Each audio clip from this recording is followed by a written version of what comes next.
Alright, so my presentation is Adlerian Psychology and Depression, SBD Part 1. My name is Nick. Let's go. So I'm going to throw a bunch of terms out of the gate here, and I'll try to get through them quickly without stumbling too much. But holism is just that the sum of the whole is different than its parts, right? And holos means whole. Individual psychology is that based off the Latin word individuum, which means indivisible and that which cannot be divided. And this idea is kind of the opposite of Freud's understanding of personality, which sought to break down the personality into different segmented parts and to reduce them into separate entities for better understanding. And holism does the opposite. It looks at all the connections between the expressions, and it says that they're all linked. They're not in contradiction, but they work with each other. So if we want to have a better understanding of the individual, we need to understand what's happening on each of these levels to contribute to the whole. All right, and so we can look at a physical manifestation of a symptom on a biological and physiological level, the psychological level, or the sociological, and see how this individual interprets being and part of a community. And this will help us better understand why it is they're doing certain things, not just like, okay, this one little, serotonin is doing this or that. It's everything's connected. So now we have phenomenology and apperception, and so these are pretty closely related. And phenomenology just pretty much means that we're creating these meanings subjectively and we're experiencing things subjectively. And this quote here is awesome. Its meanings are not determined by situations, but we determine ourselves by the meanings we give to situations.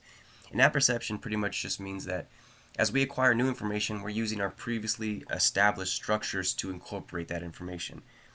Right, so everything's kind of a little skewed and a little biased based off our filters there. And these two things together allow for private logic to exist, and also within our lifestyle, the basic mistakes to get established that are kind of in opposition to the common sense.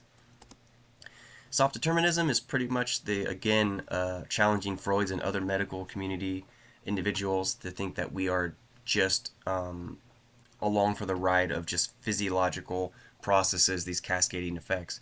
And Adler says, despite, we do have organs and genetic underpinnings, and we also have early family life and experiences, but we do have some say over the goals we choose and how we choose to go about attaining those. And that leads us to our teleology, which is all behavior is purposeful, and telos means end. So we're working towards some end. And they can be either conscious or unconscious, but this sets up the idea of having fictional goals and finalism that sets the direction for the striving efforts. And so whether or not we're compensating or we're trying to overcome challenges from our inferiorities, we're still trying to achieve something, right? So that's, again, part of our creative power and part of understanding what's happening with the behavior. So we're not just slaves to biology or social pressures alone. So social interest and striving. So Ferguson really broke down Adler in 3 different phases. Early on, he really thought about, or since he was a medical doctor, he thought about organ inferiorities as what we overcome, and this kind of translated into just the perception and feelings of inferiority that he thought people try to strive to try to avoid those feelings. And later on, he kind of started seeing that the feelings of inferiority came from a much deeper level, which from an early childhood level, we were discouraged enough that we didn't understand that we belonged and that we couldn't contribute, which are the 2 main things that lead to cooperation and social interest. And so towards the end of his run, he really focused not on the problems, but establishing the solutions before they happen. That's why he focused on working with children so much. And he also threw out the 3 rules of the ironclad logic of social/embeddedness, which is that we're all on the Earth's surface and crust with limited resources. We're social creatures, that we need each other for survival, and based on that, our identities are always tied to some group that we're a part of. So those things kind of lead to the direction of working with each other, cooperating, and striving. Now, I like lifestyle a lot because it encompasses so much, but I can't really break down each one of these parts right here. But yeah, just the attitude and your beliefs of self, others, and the world. Also, what life should be and the goals that you're going to be working towards. And the life tasks themselves, they're pretty much, they're still being used today. They're, breaking down what's important versus in different segments. So you have work, love, social, the self, spiritual, and child rearing. So these are really important terms to look at, and a lot of times when you're working with individuals, it's because one of these major life tasks is not being met the right way, or they're trying to avoid these life tasks because they feel inferior, or they're trying to meet them the wrong ways. These are just different terms here that Adlerian psychology uses: encouragement, optimism, egalitarianness, family values, and constellation. You got your birth order, which is also your ordinal, and versus the real. finding a place, family roles, early memories, dreams. Looks like I was going to keep going there, but I didn't. Let's keep going. All right, so let's get to depression. So depression itself is not a spontaneous physical process, but it's a physical process that reflects the adaptive, purposeful reaction of the individual to a minus state, right? So, and this is noted as could be a retreat or withdrawal from a situation that you perceive as just entirely hopeless. And often you don't just get depression symptoms, you get anxiety and anger because there's still challenges coming your way and you're trying to figure out what ways we can do this, but you also be like, well, what's the point? I can't do this. And Ferguson points out that this is a complete withdrawal is also known as the inferiority complex, where you're just entirely removed from the game. You're like, no, there's no point to it. And so the retreat itself offers some sort of safeguarding and relief from the burdens and the responsibilities of the situation. And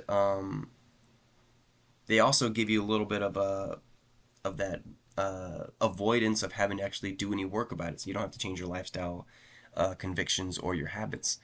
And again, so this is not to say it's the best possible situation, because it still might be painful, but it's better than admitting that you're a failure, and it's much easier than actually doing the hard work. And a lot of things that make these things more sustainable, even if they're not pleasant, is that you get secondary gains and you also get power. So you can create a sense of power through the weakness, and you can garner sympathy and control over others, and you get compliance, or you can solicit rescue and assistance. So there's a lot of things that being depressed gives you, even if you can't actually achieve what it is that you really wish you were achieving, which is some sort of success. Again, like at the bottom, it's like being good. Better states don't necessarily mean good. So just because you're moving from a little bit better, I mean, it could be still bad, but it's just better than it would be. And so some typical treatments, you use your medication, but Adlerian uses mostly psychotherapy to adjust the lifestyle convictions and the mistaken beliefs, how life should go, and recommitment to acting in social interest. And we'll keep going that when we work with Jake.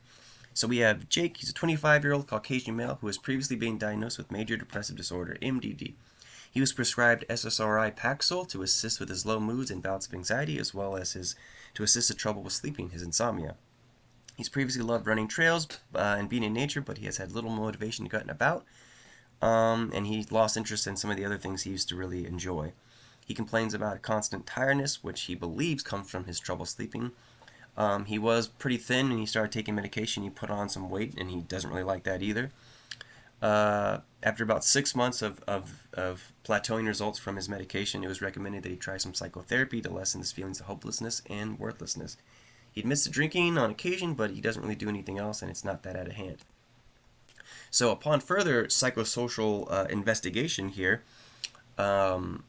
we find out that and this is the Adlerian kind of breakdown here, he's the oldest son of 2, and he's always been very responsible, and he's excelled in school. His parents gave him a lot of attention for his academic success, and they put a lot of pressure on him to perform higher level at that than his brother, Joseph. Joseph was the polar opposite, and he's a charming artist who garnered much attention for not his academic prowess, but his artistic flair. Jake's father was a hard worker who traveled constantly for business and missed many moments growing up. Jake describes their relationship as formal, though it almost seems that no matter what, it's never enough. Jake loves his mother, but has a recurring dream/nightmare where he sits at a desk position in a street where an accident has occurred. He looks at a test in which he did not study for and calls for his mother. She, a former nurse, cannot hear him, however, as she runs from person to person checking on them. And of course, yeah, since I made up this case study, of course I made it work pretty dang well. So here we go. The breakdown. So Jake was made to feel special and significant for his academic achievement. And this is where he found his place, which is to be the best, particularly in school. His brother was able to get attention from the art rather than the other stresses that Jake had to go through. And thus, it could have created a possible rivalry. We'd have to explore further between their relationship, but it seemed like cooperation wasn't really fostered, at least from the understanding of the interview. Jake's belief that it was never enough for his father signifies a constant discouragement, which could have led him to withdrawing from the original goal of just being successful. And furthermore, his resentment from the discouragement, as well as his father's absence childhood, could create a goal of revenge, to where he doesn't feel like he can actually challenge his father, but you can still kind of defeat him by not performing as high as you want. So if I can stick it to you a little bit, I still feel like I'm winning this battle. So thus, the depression and the insomnia and tiredness could serve as a safeguarding of not dealing with his own life task, but are good excuses for how I can actually be in control and some sort of dominance over my father. Secondary gains too is, so this dream which I created could also suggest that he thinks his mother is caring and really wants her to care, but perhaps she's ignored him in the past, or that she only gives care to when things go wrong. So being sad and depressed could also be allowing her to show him support and care from his mother, and now that she's more worried about him and his depressive symptoms, he feels like, hey, I'm important again. So another secondary gain there. So some of the treatments would be, I put medications at the bottom just because that's not going to be our call, but could be necessary to get some movement. But most of the psychotherapy will be focused on uncovering his unconscious goals of what he's really after, generating those insight and the intended purposes. So is he after revenge? Is he just withdrawing because he feels inferior from actually trying to accomplish something? What is he really trying to accomplish? He wants to be the best. What are other ways we can do this?